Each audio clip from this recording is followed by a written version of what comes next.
우리가 십자가에 달리신 예수님을 상상합니다. 못에 박히고 여기저기 찢기고 그에 따라 겪었을 고통을 상상합니다. 사실은요, 그거 상상하라고 십자가 사건이 있는 게 아니에요. 그건 본질이 아닙니다. 그러면 십자가 사건의 본질은 뭐냐? 아버지의 딜레마, 아버지의 원하시는 것이 핵심이에요.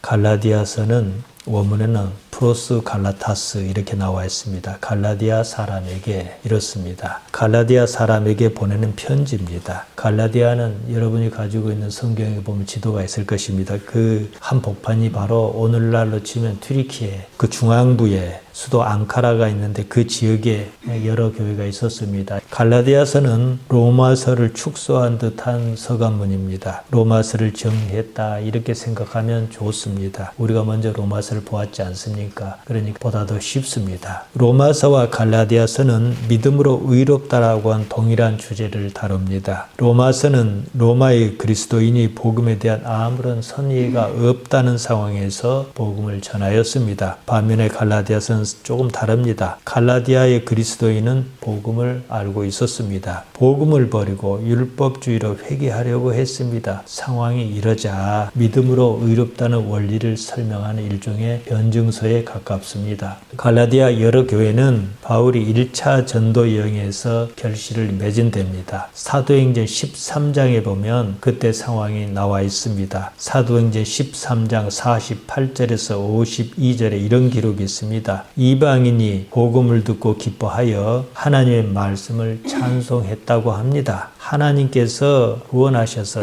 영생을 주시기로 작정한 사람은 다 믿었다 이렇게 나와 있습니다. 주의 말씀이 그 지방에 두루 퍼졌습니다. 그러자 유대인이 경건한 귀부인과 유력자를 동원하여 바울과 바나바를 그 지역에서 쫓아냈습니다. 누가는 상황을 이렇게 전합니다. 사도행전 13장 51절에서 52절에 나옵니다. 두 사람이 그들을 향하여 발에 티끌을 떨어버리고 이고니온으로 가거늘 제자들은 기쁨과 성령이 충만하니라. 박해를 받고 쫓겨났습니다. 그런 상황에서 기쁨과 성령이 충만했다 이럽니다. 이게 그리스도인의 세상을 사는 방식이며 동력입니다. 기쁨과 성령이 넘쳤다 이랬습니다. 성령, 푸뉴마토스 하기우라고 했습니다. 성령이라고 하려면 이렇게 써야 합니다. 제가 지난 시간에 몇 차례에 걸쳐 말씀드렸습니다. 푸뉴마는 그냥 영입니다. 충만하다, 플레어로입니다. 넘치다, 가득하다, 가득 차다, 완성하다, 성취하다, 이행하다 이렇게 쓰입니다. 바울과 바나바는 그 지역에서 디오그모스, 박해를 받고 쫓겨났습니다. 복음을 전파하는 데는 박해가 아무런 상관이 없습니다. 할 일을 다한 사람의 만족감이 그대로 일으킵니다. 우리식으로 이야기하면 이렇습니다. 하나님께서 기뻐하시는 일이면 그것이 상황과 상관없이 오히려 기쁨을 준다. 만족감을 준다. 이것입니다. 제가 그제 여수의 이비인후과에 다녀왔습니다. 저하고 이제 동년배인데요. 시내에서 목회하는 동료 목사를 만났습니다. 우리하고 시찰이 좀 다르다 보니까 어쩌다 마주치고 그럽니다. 그가 교회가 어쩌냐고 물었습니다. 2026년에 교회를 철거하고 은퇴하겠다 그랬습니다. 제가 굳이 은퇴한다고 말한 이유가 있습니다. 시찰에서 무슨 말이 돌았습니다. 누군가가 그랬습니다. 교회도 없으면서 은퇴할 때까지 버틸 것이다 이랬어요. 교회를 합치지 않고 끝까지 버틸 것이다 이런 말이에요. 저에게는 교회 철거가 문제가 아닙니다. 여러분이 있습니다. 30 중반에 이곳에 들어와서 이제 70을 바라봅니다. 제 평생이라고 말할 만한 세월입니다. 아무리 형편이 그렇더라도 여기서 그만두는 것은 전도자에게는 있을 수가 없는 일입니다. 어떻게든 교회를 지키려는 마음을 남이 헤아려 주기를 바라지는 않습니다. 우리 교회와 저의 지난 세월을 못 오가는 겁니다. 사실 그래서 은퇴하겠다 이런 말을 꺼낸 겁니다. 은퇴하더라도 소임은 다하겠다 이렇게 덧붙였습니다. 이 부분은 누구도 어떻게 못하는 거거든요. 그렇다고 하면 나 은퇴하겠다. 그러나 내가 할 일은 다 하겠다. 이런 뜻입니다. 그가 이제 사정을 아니까 그동안 섬에 들어가서 참으로 고생이 많았다 그랬습니다. 저희 입에서 불쑥 이런 말이 나왔어요. 처음부터 그런 줄 알고 들어갔는데 뭐 이랬습니다. 이게 내가 할 일이 아닌가 이렇게 답변했습니다. 저도 무의식 중에 한 말입니다. 그러면서 그 말이 저에게 어떤 울림으로 다가왔습니다. 전도자의 사역은 세상의 어떤 다른 일과 가치 설정 자체가 다릅니다. 성공을 지향하는 성공지상주의가 아닙니다. 결과로 판단하는 결과주의가 아닙니다. 무슨 마음으로 그 일을 감당하였느냐 이것입니다. 한 생명을 귀하게 여기고 끝까지 책임질 수 있다면 그보다 더 큰 가치는 없다 이것입니다. 저는 그것을 사랑이라고 생각합니다. 하늘로부터 거기에 대한 위로가 있으면 족할 뿐입니다. 바울과 바나바가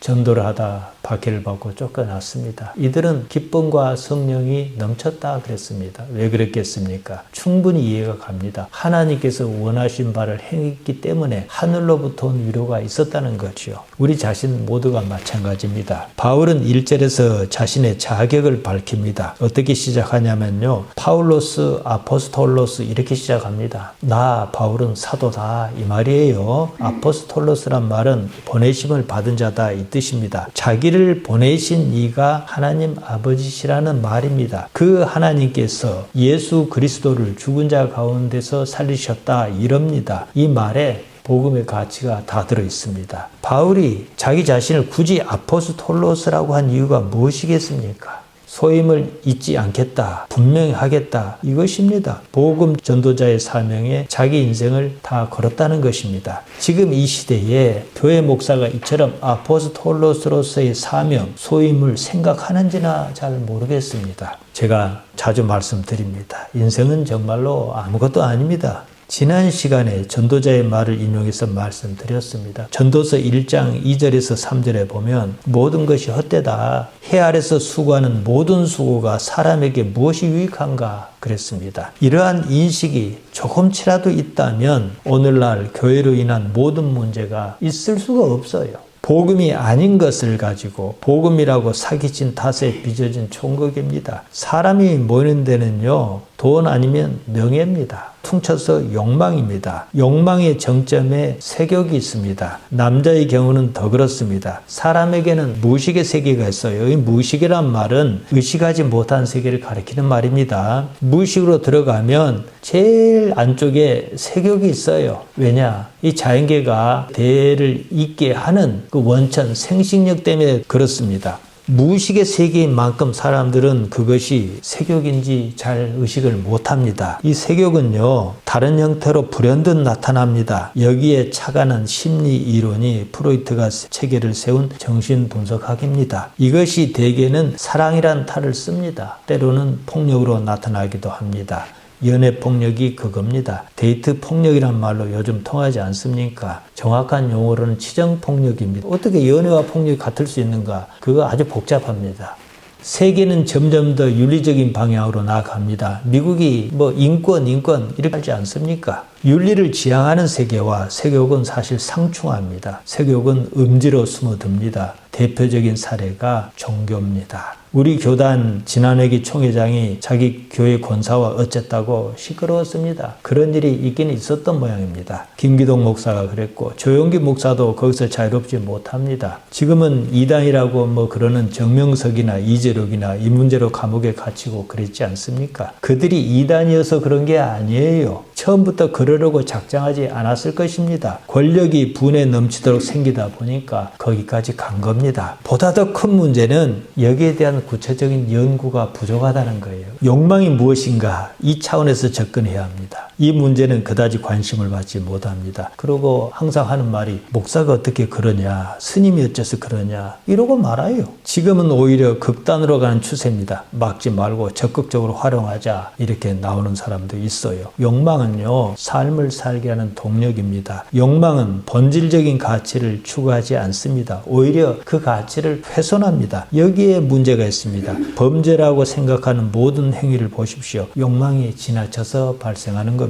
불교에서는 세욕을 원천적으로 차단합니다. 이유가 있습니다. 세욕을 통제할 수 있다면 다른 욕구는 제어하기가 훨씬 쉽습니다. 수행 정진에 쏟는 노력 대부분이 이 문제입니다. 대부분이 실패하지만 말입니다. 지금은 그 불가능하여 몰래 연애하고 은철을 두는 비구성이 있답니다. 은철한 내연의 철을 말합니다. 최근에 영국 성공회에서는 이 문제로 성공회 수장이 자리에서 물러났습니다. 오랜 동안 어린이 성학대 사건을 숨겼다가 들통난 거예요. 교회가 어떻게 이럴 수 있느냐 이렇게 얘기하기 쉬운데 윤리로 잔뜩 눌러놓으니까 숨어 들어가서 이상한 짓이 막 나오는 거죠. 제어할 수 없는 욕망을 제어하겠다고 대책 없이 덤빈 탓에 생긴 일입니다. 인간의 욕망을 이해하지 못하면 이 문제는 끝없이 나타납니다. 고타마 시타르타, 우리가 부처님이라고 하는 그분은 욕망 그 자체를 보았습니다. 욕망은 삶을 살게 한 동력이지만 동시에 삶을 파멸로 이끄는 수단입니다. 그래서 비구는 세욕을 금한다. 어떤 종류도 금한다. 이렇게 한 거예요. 그게 가능하든 불가능하든 간에 말입니다. 오늘날 사회에서 세욕은 어떤 형태로든 윤리적 통제를 받습니다. 어느 선에서 본물이 터지면 갈 때까지 갑니다. 세욕의 전 단계가 돈과 명예라는 사실을 말씀드리기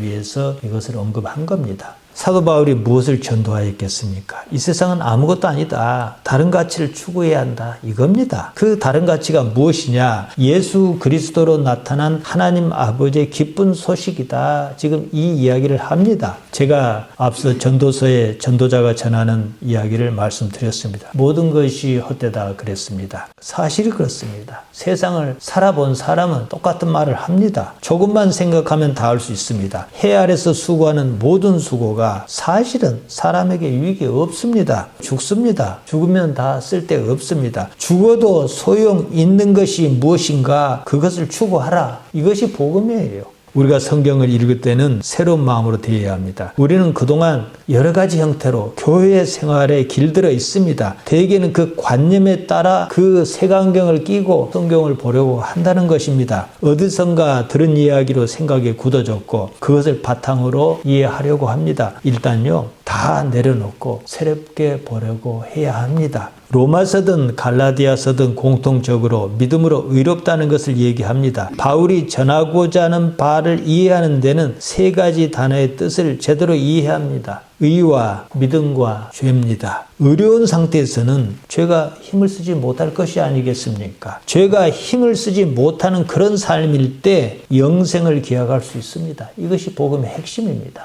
4절에서 복음이 무엇인가 이것을 이야기합니다. 그리스도께서 하나님 곧 우리 아버지의 뜻을 따라 이 악한 세대에서 우리를 건지시려고 우리 죄를 대속하기 위하여 자기 몸을 주셨으니 이랬습니다. 제가 조금 전에 뭐라고 말씀드렸습니까? 성경을 볼 때는 일단은 관념을 다 내려놓고 새롭게 본다 생각하고 보라는 그랬습니다. 모든 편견을 배제하고 이 구절을 살펴보자 이것입니다. 그리스도는 예수님을 가리킵니다. 예수님께서 그리스도시다 이 말이에요. 이 말의 뜻을 숙지하셔야 합니다. 크리스토스입니다. 일찍이 다 말씀드렸습니다. 간단히 말씀드리면요. 크리스토스는 기름 부음을 받은 사람이다 이 뜻입니다. 유대인에게 머리에 기름을 붓는 일은 하나님께서 택하셨다는 의식 행위입니다. 히브리 말로 미시아라 그럽니다. 우리말로 구세주입니다. 우리가 구세주란 말을 쓰면 어떻게 이해합니까? 세상을 구원할 자 이렇게 쓰지 않습니까? 이처럼 우리말은 본래 의미를 다 담아내지 못합니다. 원래 말은 기름 부음을 받은 자예요. 기름 부음 받은 자가 어떤 사람이에요? 하나님께서 택하신 자지요. 유대인에게 세상을 구원할 사람은 우리가 생각하는 그런 사람이 아니었습니다. 미시아는 단지 기름 부음을 받은 사람이었습니다. 기름 부음 받은 사람이 누굽니까? 왕이었어요. 유대인의 왕이었다 이 말입니다. 우리는요, 유대인의 왕을 기다린 적이 없어요. 유대인은 유대인의 왕을 기다렸습니다. 다른 누구도 아니었습니다. 그것이 바로 크리스토스 미시아였습니다. 예수님께서는 사형 판결을 받고 십자가에 달리셨습니다. 예수님의 머리 위에는 무슨 죄를 저질렀는가 그 죄의 명을 적은 패가 붙어 있었습니다. 거기에 이렇게 쓰였습니다. 호 바실루스 톤 이우다이오, 유대인의 왕이라고 쓰여 있어요. 이 상황에서는요, 두 가지 중의적 함의가 있습니다. 하나는 십자가에 달려 죽든 말든 예수님께서는 하나님의 보내신 자, 유대인의 왕이 맞다는 겁니다. 하나님의 능력이 이 상황을 뛰어넘어서 여전히 유효하다 이것을 드러내는 것입니다. 다른 하나는 예수님께서는 유대인의 왕만은 아니시라는 거예요. 이때 그 나라는 이런 육신으로 사는 이 세상을 한정하지 않습니다. 육신을 초월하는 세상의 왕이다 이 뜻입니다. 우리말로 구세주는 이 후자 개념만 담아내고 있습니다. 그러니까 원래 유대인의 왕의 개념이 어떻게 발전해 왔는가를 같이 이해해야 그리스도의 위치, 예수님의 존재 위치를 보다 더 쉽게 이해할 수 있다. 이것을 말씀드리는 겁니다. 성경을 기록할 당시에는 전자 개념이 우선이었습니다. 유대인의 생각을 바꾸는 것이 급선무였습니다. 구약 성경이 무엇을 가리키는가 이것을 분명히 해둘 필요가 있었습니다. 그래야 다윗의 자손, 나사렛 그분의 정통성을 받아들일 테니까 말입니다. 우리에게는요, 예수님께서 다윗의 자손이든지 말든지 별 관심이 없어요. 왜냐? 우리는 왕을 기다린 적이 없으니까요. 그러나 유대인은 그렇지 않았어요. 유대인에게 구약 성경과는 조금 다릅니다. 우리에게 구약 성경은 신약 성경의 사건을 보증하는 보증서입니다. 예수님의 사건이라고 하는 사실이 보다 분명해집니다. 바울은 예수님께서 그리스도시다 그랬습니다. 바울이 보낸 편지를 받는 사람이 율법에서 자유롭지 못한 사람이었다는 사실을 염두에 두었을 것입니다. 예수님께서 그리스도시라는 이 말은 우리에게는 아무런 거부감이 없습니다. 유대인에게는 그렇지 않았습니다. 그들이 예수님께서 그토록 기다려왔던 그리스도라고 믿었다면 어떻게 십자가에 못 박아 죽일 생각을 했겠습니까? 예수님께서 그리스도가 아니라고 믿었기 때문이었습니다.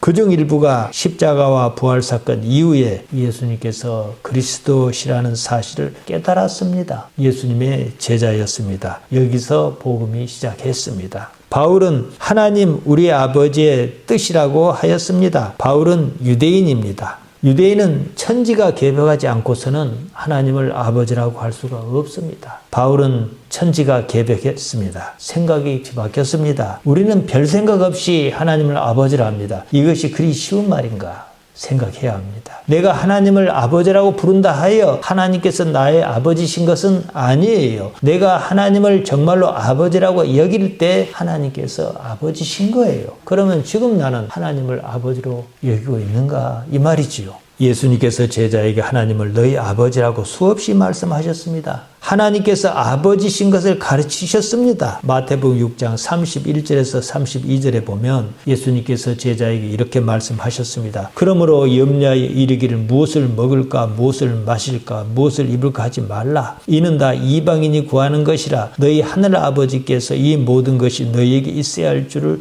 아시느니라. 아버지는 당연히 그렇게 할 것 아니겠습니까? 그 당연한 것 가지고 염려하지 말아라는 거지요. 호 파테르 휴먼 호 우라니오스. 하늘 아버지께서 너희를 지키신다 이러셨어요. 아버지는요, 나를 있게 한 이입니다. 나의 출처예요. 나의 존재의 근원 내지는 기반이 하나님이시다. 이 사실을 말씀하시는 겁니다. 미국 콜로라도 대학교에서는요, 쌍둥이를 수십 년간 연구했습니다. 쌍둥이는 이제 두 가지 종류의 일란성 쌍둥이가 있고 이란성 쌍둥이가 있어요. 이란성 쌍둥이는 남자아이, 여자아이 이렇게 태어날 수가 있습니다. 난자가 두 개니까요. 일란성 쌍둥이는 반드시 남자로 태어나든 여자로 태어나든 다 똑같아야 해요. 왜냐하면 난자가 하나니까요. 생김새며 성격이며 다 같습니다. 좌우지간 다 똑같아요. 이들을 30년 동안 장시간 추적 관찰했습니다. 이런 것을 종단 연구라 그럽니다. 분명히 똑같은 사람이 세월이 지나면서 서로 달라지더라는 거예요. 그럴 것 아니겠습니까? 남자 쌍둥이 같으면은 부인이 다를 것이고, 여자 쌍둥이 같으면 남편이 다를 것이고, 사는 지역도 다를 것이고, 누구하고 사느냐에 따라서 습관도 조금 바뀔 것이고, 먹는 것도 다를 것이고, 누구를 만나는 건 또 다를 것 아니겠습니까? 두 사람에게 다른 것은 환경이었습니다. 삶의 자리가 성격이며 취향, 심지어 외모까지도 바꾸었다는 사실입니다. 콜로라도 대학교의 연구가 부모가 나의 존재의 근원이 아니라는 사실을 말합니다. 한 부모 밑에 난 자식도 제각기 다릅니다. 다들 자식을 키워보고 그러면 무슨 말 합니까? 내 자식도 내 마음대로 할 수 없다라 그럽니다. 내 자식이 아니어서 그런 겁니다. 원래 그런 거예요. 내 자식 아니에요. 자식은 내가 낳았다 해서 존재의 근원이 내가 아니라 이 말이에요. 나는 단지 자연의 법칙, 하나님께 정하신 법칙에 따라 생식행위를 했을 뿐입니다. 자식은 다른 존재예요. 똑같이 태어난 쌍둥이가 이렇게 다르지 않습니까? 나의 존재의 근원은 다른 데서 찾아야 합니다. 천지 만물을 주관하시는 그분이라는 거예요. 내가 사는 이 환경을 누가 주관하십니까? 하나님 아버지께서 주관하시잖아요. 그분이 나의 존재의 근원이라는 겁니다. 그래서 하나님을 파테르, 아버지로 안다는 것은 내가 나의 존재의 근원을 안다 이 말이에요. 예수님께서 어째서 그리스도시냐? 존재의 근원에 따르셨기 때문입니다. 어린 예수님이 성전에서 뭐라 얘기했습니까? 내가 내 아버지 집에 있어야 할 줄을 모르셨나이까? 그러니까 자기 육신의 어머니 아버지는 필요에 따른 일시적인 상황을 제공한 이런 존재지만 근본적인 존재, 근본적인 아버지는 위에 계신 그분이시다. 이 개념이거든요. 그래서 예수님께서는 존재의 근원에 따라 사셨는데 어떻게 살아야 하는지 그 모범을 보이셨습니다. 뜻 델레마입니다. 델로에서 온 말이에요. 델로는 원하다 바라다 이 뜻입니다. 델레마는 원하는 것입니다. 예수님께서는 아버지께서 원하시는 것을 따르셨습니다. 예수님께서 십자가를 앞두고 계셨습니다. 겟세마네 동산에서 밤새워 기도하셨습니다. 마가복음 14장 36절에 이렇게 나와 있습니다. 가라사대 아버지여 아버지께는 모든 것이 가능하오니 이 잔을 내게서 옮기시옵소서. 그러나 나의 원대로 마옵시고 아버지의 원대로 하옵소서. 이렇게 기도하셨습니다. 여기서 원대로 원하다는 말이 나옵니다. 델로가 쓰였습니다. 내가 원하는 것이 아닌 아버지께서 원하시는 그것을 이루시라. 이거예요. 이게 우리 기독신앙입니다. 대다수 신앙이 여기서 헷갈립니다. 종교라는 것이 자기가 원하는 것을 이루는 것이라고 생각해요. 무엇이 이루어질 줄로 믿습니다. 그러지 않습니까? 아닙니다. 우리 기독신앙은 그런 게 아니에요. 왜냐? 나는 내가 이것이 이루어졌으면 좋겠다 싶어도 지내고 보면 아닐 수 있다는 사실을 압니다. 그렇기 때문에 언제나 하나님 아버지께서 원하시는 그것을 추구해요. 어느 정도로 추구한지 아십니까? 나를 버리면서까지 말입니다. 이거 이해해야 해요. 신앙의 대상이신 그분께서 원하시는 그것 이루려는 것이 우리 기독 신앙입니다. 나사렛 예수님께서는 그리스도시다. 그리고 그분께서는 하나님께서 원하시는 그것, 하나님의 뜻에 따른 그것을 이루려 하셨다. 그것이 무엇이냐? 이렇게 나아갑니다. 이 악한 세대에서 우리를 건지려고 하셨다는 겁니다. 건지다는 말, 엑사이레오가 쓰였습니다. 빼내는 것을 말합니다. 어디서 빼냅니까? 이 악한 세대에서 빼내는 거예요. 아이들이 나쁜 길에 들어서면 부모가 쫓아가서 어떻게 합니까? 빼내오려고 막 그러지 않습니까? 그 개념이에요. 여기서 이 악한이라고 번역한 말에서 이라는 말은 에네스토토스입니다. 원형이 에니스템인데요. 때가 이르다 이 뜻입니다. 이게 분사형으로 쓰여서 에네스테토스가 쓰였는데요. 때가 이르러 버린 지금을 가리킵니다. 지금이 결론적으로 악하다 이런 뜻에서 한 말입니다. 우리는 말로 번역할 이라고 하는 글자 하나로 이제 번역을 했는데요. 그래서 어떻게 하셨느냐? 우리 죄를 대속하기 위하여 자기 몸을 주셨다고 했습니다. 원문은 이렇습니다. 헤아우톤 휘페르톤 하마르티온 휘몬. 직역하면 우리의 그 하마르티아를 위하여 그 자신을 주셨다 이랬습니다. 그 자신을 주셨다. 몸을 주셨다는 말은 없습니다. 우리가 가진 번역 성경 그 자신에 이렇게 쓰이는 제귀대명사 헤아우톤을 번역자가 자기 몸이다 이렇게 번역했어요. 번역이 틀렸다고 말할 수는 없습니다. 하지만 본질에 접근하기 어렵게 만든다는 거예요. 원래 쓰인 말을 그대로 살리는 것이 더 좋습니다. 그 자신과 자기 몸은 다릅니다. 자 보세요. 우리가 십자가에 달리신 예수님을 상상합니다. 못에 박히고 여기저기 찢기고 그에 따라 겪었을 고통을 상상합니다. 사실은요. 그거 상상하라고 십자가 사건이 있는 게 아니에요. 그건 본질이 아닙니다. 십자가 사건은 우리가 그렇게 상상하도록 하기 위하여 있는 게 아니라는 거예요. 십자가 사건의 본질은요. 나사렛 그분의 죽음이 아닙니다. 누가 누구를 위하여 죽는다 그것도 아닙니다. 그러면 십자가 사건의 본질은 뭐냐? 아버지의 딜레마, 아버지께서 원하시는 것이 그것이었기 때문이었다는 거예요. 그러니까 아버지의 원하시는 것이 핵심이에요. 그것이 다만 방법에 있어서 십자가 사건으로 나타났을 뿐입니다. 그런데도 우리의 관성이 자꾸 십자가의 참혹함, 그에 따른 미안함, 연민 이렇게 기운다는 거예요. 비본질의 매입니다. 미켈란젤로의 조각상 피에타가 바로 대표적으로 십자가 사건을 몰이한 경우입니다. 자기 몸이라 번역한 것 자체가 그런 관념에 따른 것입니다. 또한 번역한 성경 읽는 사람의 관념을 더더욱이 그렇게 부추겨요.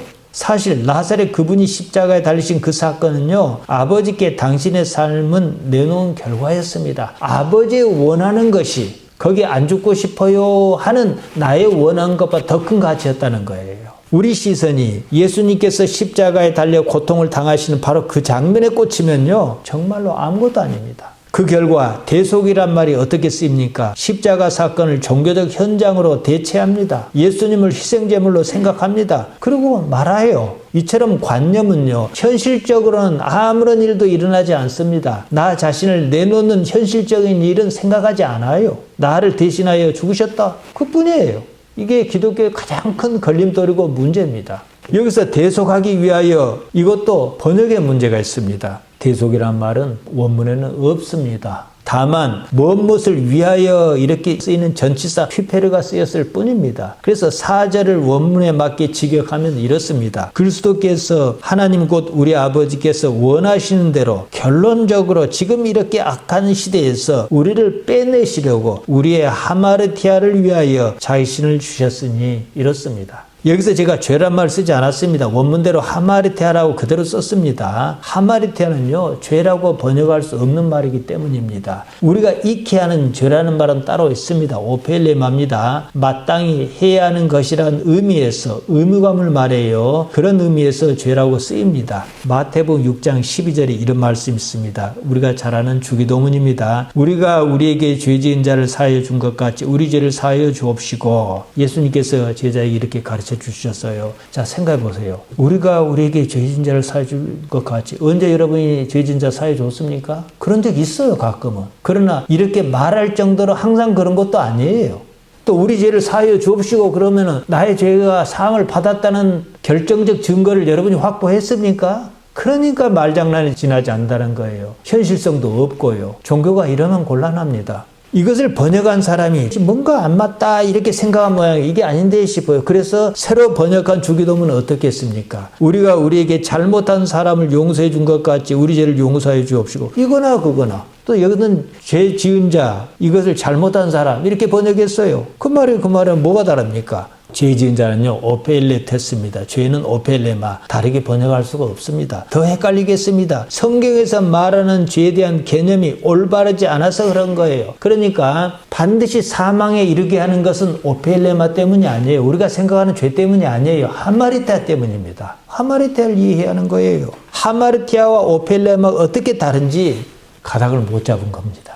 조금 앞서 무엇을 위하여란 전치사 휘페를 말씀드렸습니다. 교회 생활에서 오는 관념에 사로잡힌 나머지 넘겨짚었어요. 그래서 무엇을 위하여라고 하기는 좀 그러니까 자기가 아는 대속을 위하여 이렇게 번역했다는 말이죠. 휘페르는요, 그냥 무엇을 위하여입니다. 어떻게 쓰이든 간에요. 죄에 대한 개념은 이보다 더 심각합니다. 잘못이라고 번역했든 죄라고 번역했든 간에 우리에게는 같은 의미로 통합니다. 하마르티아는 죄라고 번역할 수가 없습니다. 헬라말에서는 아주 고대로부터 하마르티아라는 개념이 있었습니다. 아리스토텔레스가 쓴 시약 13장 이런 구절이 나옵니다. 덕과 정의에 있어서는 탁월하지 않지만 악덕과 비행 때문이 아니라 어떤 하마르티아 때문에 불행을 당한 인물이 있는데, 이러면서 그리스 신화에 나오는 오이디푸스의 비극을 언급합니다. 그럴 수밖에 없는 비극, 어찌해볼 수 없는 비극을 얘기해요. 자, 여기서 보세요. 악덕과 비행이 죄 아니고 무엇이겠습니까? 그러면은 하마르티아를 죄라고 번역할 수 없는 이 문제가 발생한다는 것이죠. 그러니까 이 아리스토텔레스가 쓴 시약을 번역한 사람이 하마르티아를 번역하지 않았습니다. 그냥 하마르티아라고 두었어요. 악덕과 비행 죄잖아요. 우리 국어사전에도 하마르티아란 말이 나옵니다. 문학의 비극에서 주인공을 파멸에 이르게 만드는 주인공 자신의 선천적 결함이나 성격, 어쨌든 이렇게 설명을 달아놨습니다. 죄란 말은 없습니다. 죄라고 번역할 수 없으니까 그런 표현을 쓴 거지요. 성경에 나오는 예를 하나 들겠습니다. 시몬 베드로는 어부였습니다. 예수님께서 깊은 데로 가서 그물을 내려 고기를 잡으라 그러셨어요. 시몬이 대답합니다. 선생님이여, 우리가 밤이 새도록 수고하였으되 잡은 것이 없지만은 말씀에 의지하여 내가 그물을 내리리이다 이랬습니다. 물고기가 많이 잡혔습니다. 배가 가라앉을 지경이었습니다. 이때 시몬이 예수님께 나와 이렇게 말했습니다. 누가복음 5장 8절입니다. 주여 나를 떠나소서 나는 죄인이로소이다. 나는 하마르톨로스로소이다 이랬습니다. 나는 죄 지은 사람입니다. 이 말이 아니에요. 하마르톨로스를 어떻게 죄인이라고 번역할 수 있느냐는 겁니다. 거기에 나오는 내용으로 보아 전혀 그 말이 아니라는 사실을 알 수가 있습니다. 하마르톨로스는 번역이 불가능합니다. 설명하자면 기존에 이런 삶을 사는 사람이에요. 따라서 시몬 베드로가 나는 하마르톨로스로서이다 이렇게 말하는 것은 자기 자신의 현실 삶을 인정한다 이 뜻이에요. 그것이 오이디푸스처럼 그런 삶이 어떤지 말았든지 그 비슷하다 이거지요. 이것을 반어법으로 써서 나는 하마르톨로스로서이다 이렇게 말했습니다. 즉 이런 삶이 아닌 이제는 선생님께서 제시하는 그 다른 삶을 살아보겠다. 삶을 바꾸겠다 이 뜻이에요. 그러니까 하마르톨로스의 삶에서 하마르톨로스가 아닌 삶 이것을 말하는 거지요. 우리가 시몬 베드로가 가치를 알아보았던 그 삶을 추구하느냐는 거예요. 지금 다들 기독신앙이 여기서 완전히 꼬였습니다. 자기도 모르는 죄 탓을 하고 있는 거예요. 하마르티아는 우리가 사는 이런 삶 그 자체를 말합니다. 이런 이해를 가지고 로마서 3장 23절을 보아야 해요. 모든 사람이 죄를 범하였으며 하나님의 영광에 이르지 못하더니 보통 이 구절을 보면 어떻게 생각합니까? 자 봐라. 사람들이 다 죄인 아니야. 그러니까 나쁜 생각도 하면 나쁜 생각을 품었다는 자체가 죄가 아니야. 이런 식으로 논리를 전개합니다. 그 말 아닙니다. 하마르타노를 죄를 범하다 이렇게 번역했어요. 하마르티아를 범하였다는 말인데 이렇게 번역하면 본래 의미가 다 어그러집니다. 범하다는 말이 없어요. 하마르타노는 사람이 무슨 죄를 저질렀다 이 말이 아니에요. 삶 자체가 하마르티아다 이것을 나타낸 거예요. 지금 기존의 삶, 이게 하마르티아의 삶이라는 거예요. 여기서 벗어나자. 이게 구원인 거예요. 그러면은 뭐가 바뀌어야겠습니까? 삶이 바뀌어야겠지요. 이런 삶으로는 하나님의 영광에 이르지 못한다 이 말입니다. 하마르티아에 대해서 올바르게 개념 정리를 못하면서 파생한 문제가 있습니다. 대속 개념입니다. 누가 누구를 위하여 대신 죽어줄 수 있는가? 말 같지 않은 소리입니다. 배가 고파요. 미처 밥을 챙겨 먹을 시간이 없습니다. 그런다고 누가 나를 대신해서 밥을 먹어줄 수는 없는 일입니다. 종교가 매사 이런 식입니다. 그러다 보니 관념은 있어요. 현실성은 없습니다. 아무도 믿지 않으면서 믿는다고 하는 일이 발생하는 거예요. 종교가 현실적이지 못하고 관념에 머물러 있으니까 결국 교회가 어쩝니까? 외식이 판을 칩니다. 대속 개념을 잘못 이해한 때문에 회개 또한 잘못 이해하기에 이르렀습니다. 회개, 메타노이아입니다. 메타노이아는 무엇을 잘못했다 이 뜻이 아니에요. 마음이 바뀐 것입니다. 앞서 시몬 베드로가 나는 하마르톨로스로소이다. 나는 이런 세상에 산 사람입니다. 이렇게 말했다고 제가 설명해 드렸습니다. 그러니까 그 의미는 뭡니까? 나는 선생님께서 제시하는 그 방식으로 살겠습니다. 이게 바로 메타노이아입니다. 변심이지요. 세상을 보는 눈 자체가 바뀌었습니다. 이런 문제는 1차적으로 성경을 기록한 사람의 책임이 있습니다. 대속은요, 유대인에게는 아주 잘 통하는 개념이에요. 유대인은 종교적으로 늘 그렇게 해왔습니다. 희생제사가 그것입니다. 당시에 복음을 전하는 사람은 유대인을 이해시키기 위하여 대속을 이용했습니다. 그들의 종교적 행위를 그대로 차용하여 예수님의 십자가에다가 적용한 거예요. 딱 맞아 떨어지는 겁니다. 그래서 6월절 어린 양 이런 표현을 썼던 거예요. 그러면 구원을 받은 유대인은 그냥 이해가 갔어요. 때로는요, 신화가 더 강하게 느껴지고 관념이 현실보다 더 이해하기 쉬울 때가 많습니다. 이것과 같은 거예요. 우리가 그러지 않습니까? 우리 예를 들어서 철수는 날다람쥐다. 그러면은 철수가 날다람쥐입니까? 그만큼 빠르다는 뜻이지요. 별 설명이 없어도 그 말 한마디로 설명이 가능한 거예요. 이게 바로 신화의 힘이에요. 마찬가지입니다. 문제는 유대인하고 전혀 상관없는 우리라는 거예요. 우리 조상은 그런 식으로 제사를 지내지 않았습니다. 여기다 억지로 두드려 맞추다 보니까 논리적 궤변이 생긴 겁니다. 여기까지는 그렇다 칩시다. 뭐가 가장 큰 문제냐면 말은 그렇다 해놓고 안 믿는 현상이 발생한다는 거예요. 예수님께서 십자가에 나의 죄를 다 담당하시고 못 박혀 죽으셨다. 감동도 좀 오고 미안한 마음도 들고 눈물도 찔끔 나옵니다. 그러고 말아요. 더 이상 발전이 없어요. 왜냐? 내 삶 자체를 바꾼 적이 없으니까요. 큰 교회를 맡은 담임 목사가 은퇴할 나이에 이르렀습니다. 그 자리를 자기 아들에게 물려주고 싶습니다. 별의별 꼼수를 다 써서 결국 물려주었습니다. 자기도 문제가 있다는 것을 압니다. 그것이 죄인 줄도 압니다. 그래도 그럴 수 있는 이유가 있습니다. 예수님께서 바로 그 죄를 담당하시고 십자가에 달려 죽어 주셨으니까 말이에요. 얼마나 무섭습니까? 누구에게인지 모르지만 살짝 미안하다는 생각이 들기는 듭니다. 그래도 하는 수 없습니다. 원래 세상이 이런 것이고 나는 다만 복을 받았을 뿐입니다. 여기에 무슨 문제가 있다면 바로 그 때문에 예수님께서 십자가를 지시지 않았느냐 그럽니다. 예수님께서 나 대신 십자가를 지셨고 나는 그 덕을 조금 보는 것 뿐입니다. 이런 논리입니다. 그것이 그렇게 퉁칠 일인가 이 말입니다. 이 때문에 교회가 그렇게 많아도요 세상은 바뀌지 않습니다. 1년마다 한 번씩 예수님께서 십자가에 못 박혀 죽으십니다. 예수님께서 자기를 부인하고 자기 십자가를 지라고 그렇게 말씀하셨건만 마가복음 8장 34절 말씀은 안 본 것으로 합니다. 세상은 여전히 욕망이 지배합니다. 그나마 조금 생각이 있는 사람은 하마르티아를 원죄라고 했습니다. 이조차도 궤변입니다. 이 세상에 원죄가 있다는 것 자체가 그런 세상을 창조하신 하나님께 문제가 있다는 얘기이기 때문입니다. 자기로서는 이해할 방법이 없으니까 그런 말을 했을 것입니다. 그냥 세상은 이럴 뿐이에요. 7절에서 10절 핵심은 다른 복음은 없다 이럽니다. 복음 유앙겔리온입니다. 기쁜 소식이에요. 예수님의 사건이 어떻게 나에게 기쁜 소식인가 생각해야지요. 보통 기독신앙의 궤변을 넘어서지 못하면 논리적 함정에 빠지고 맙니다. 조금 기쁜 듯 하다가 하나도 기쁘지 않은 상황이 반복합니다. 세상을 바라보는 눈이 여전히 그대로입니다. 기쁠 것 없는 세상이에요. 삶이 하나도 바뀌지 않아서 그렇습니다. 그러면 예수님의 복음이 무엇이었냐는 겁니다. 예수님의 복음은 믿음으로 의롭다 이겁니다. 로마서와 갈라디아서를 관통하는 주제입니다. 의와 믿음과 죄에 대한 이해가 핵심입니다. 죄에 대해서는 말씀드렸습니다. 하마르티아가 무엇인가? 예수님께서 그 말씀을 하셨어요. 요한복음 16장 9절입니다. 죄에 대하여라 함은 저희가 나를 믿지 아니함이요. 결론적 말씀입니다. 페리 하마르티아스. 하마르티아가 무엇이냐? 당신을 믿지 않는 것이다. 이러셨어요. 예수님의 생각을 따르는 것이 하마르티아를 없애는 방법이다. 이렇게 꼭 집어서 말씀하셨습니다. 왜냐? 예수님께서 추구하시는 그 길이 그거니까요. 하마르티아가 없는 세상이니까요. 앞서 4절에서 보았습니다. 하나님의 원하시는 것에 자기를 내놓는 것이 예수님의 생각이었습니다. 겟세마네 동산에서 그러시지 않았습니까? 그런 예수님을 믿는 것이 곧 의라는 거예요.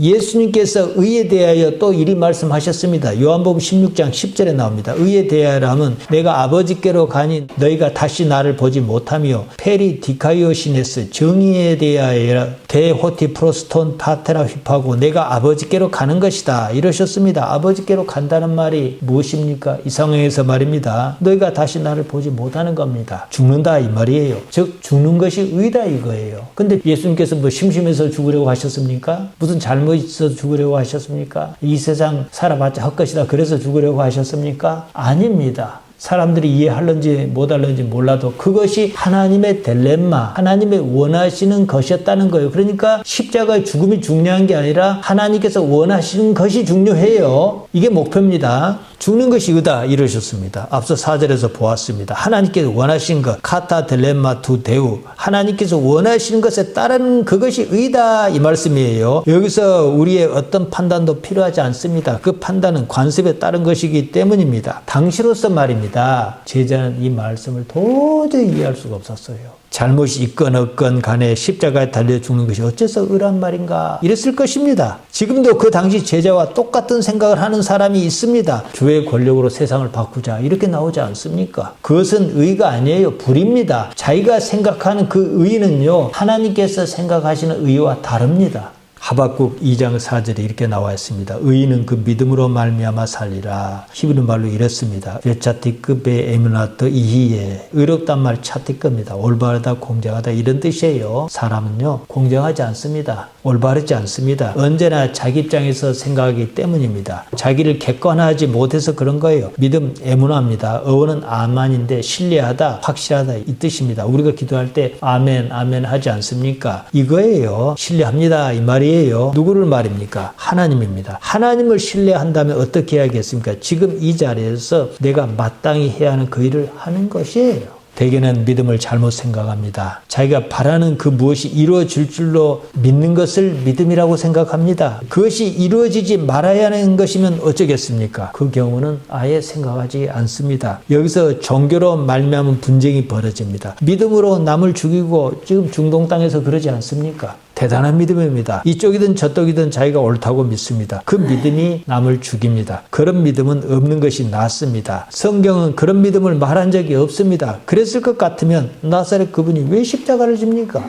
여기서 한번 생각해 봅시다. 우리가 흔히 하는 말로 하나님께서 살아 계신다고 하지 않습니까? 하나님께서 살아 계신다면 더구나 그 하나님께서 내 아버지시라면 무엇이 문제입니까? 나는 지금 이 자리에서 그저 내가 할 일만 하면 그만입니다. 마땅히 해야 하는 그 일을 하는 것 뿐입니다. 젊었을 때는 무엇이 하나님 뜻이냐면 아주 고민합니다. 고민할 것이 없어요. 자기가 하고 싶은 것이 있어요. 이루고 싶은 것이 있습니다. 이처럼 자기를 내려놓을 생각이 없으니까 하나님께서 무엇을 원하시는지 알 수 없는 거예요. 지금 여기서 그 일을 하는 것이 하나님의 원하시는 것입니다. 나의 의지가 개입하지 않은 단순한 열심이 중요합니다. 로마에 가고 싶습니다. 길이 막혔어요. 그러면 당장은 그것이 하나님의 뜻이에요. 내가 원하는 것은 지금 로마로 가는 거예요. 그건 막혔어요. 하나님의 원하신 것이 그거란 말이에요. 그러니까 나는 하나님의 원하신 그것에 따르겠다. 영성이 있는 사람이죠. 그러다가 어찌어찌하여 길이 열렸습니다. 그러면 그것이 하나님의 뜻입니다. 하나님께서 이제서 길을 열어주셨습니다. 다 계획이 있으셔서 말이죠. 거기에 나라는 것은 없습니다. 바울이 그랬습니다. 삶의 형편이나 상황은요, 아무런 상관이 없습니다. 내가 나의 생각을 포기하지 않고 세상을 바라보니까 일이 다 꼬이는 거예요. 그 일이 꼬이는 그 세상, 그 환경이 뭔지 아십니까? 하마르티아입니다. 여기서 벗어날 수 없는 상황을 자기 스스로 만듭니다. 아무것도 보이지 않습니다. 다들 이런 상태에서 고민합니다. 쓸데없는 고민입니다. 우리가 지금 이 자리에 이르기까지 인도하신 바로 그이가 하나님이란 사실을 기억하시기를 바랍니다. 기도하십시다. 하나님 우리 아버지, 우리를 택하여 부르셨습니다. 영원에 이르기까지 아무런 문제가 없도록 우리를 붙드시고 지켜 주옵소서. 예수님 이름으로 기도하옵나이다. 아멘.